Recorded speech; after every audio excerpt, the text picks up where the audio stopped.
The April edition of the 25 has dropped on AFL.com.au and the AFL Live app.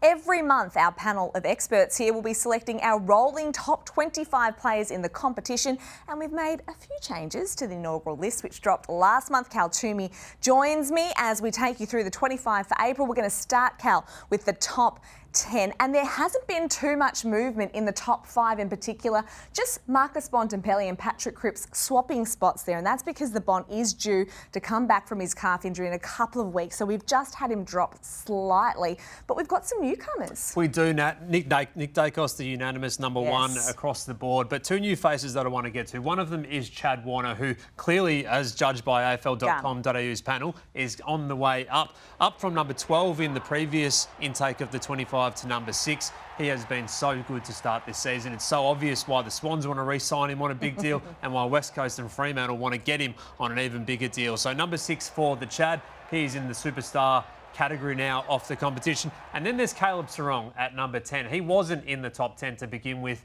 He's gone up from 15 to number 10. Another standout performance in the Derby over in the West. He just eats up West Coast every single time he plays them and is such a consistent player for the Dockers. So their superstar jumps into the top 10 of our rolling 25 class. Oozes leadership too. We saw that on Sunday against the Western Bulldogs. He is an absolute star, is Caleb Serong. So let's look at 11 to 20 now, and you will see that Sydney star Errol Goulden has actually dropped. He was at number 9 originally. He has dropped down to 20 now. The difference between him and the Bont is the fact that this is a long-term injury. We do not know when Errol Goulden will be back from that broken ankle, so that means he has dropped way down for us. Will Day is up 4 places, and Cal, it could be a bit controversial because Jesse Hogan's actually dropped down 1 spot, and that's despite kicking 9 goals. I think that's just because of the emergence of Will Day into the game's very best and the game's elite. I know you're supportive of this move up to number 16. I had him around that point as well because what we've seen from him in the midfield, particularly the start of the season, that game against the Swans early on,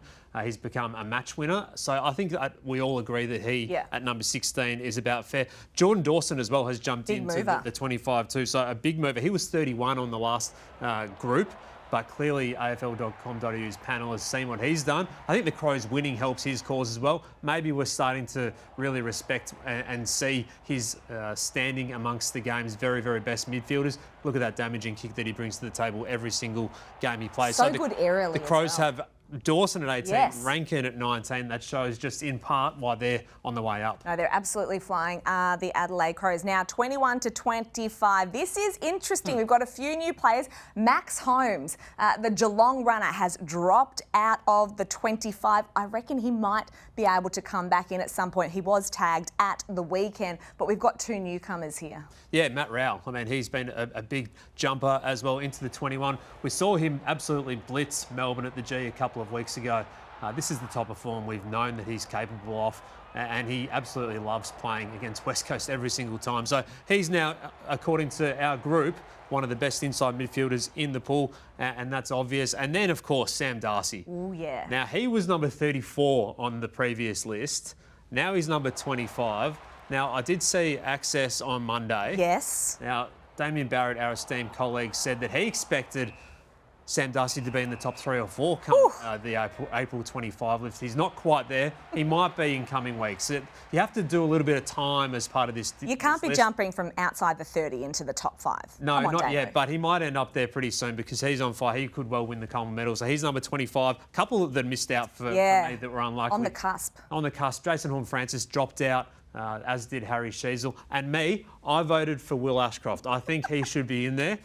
No one's along for the ride. Let it be known, hey, that goal that he kicked at the weekend would nearly have got him into the 25, but I reckon we need to see a little bit more from Will Ashcroft. He's in. All right, we'll have a look at that. We'll speak to the panel. And that is the 25 for April. Agree or disagree? We'd love for you to have your say across our social channels. For more on who made the cut and who didn't, head to AFL.com.au and the AFL Live app. We'll be back again in May for another edition of the 25.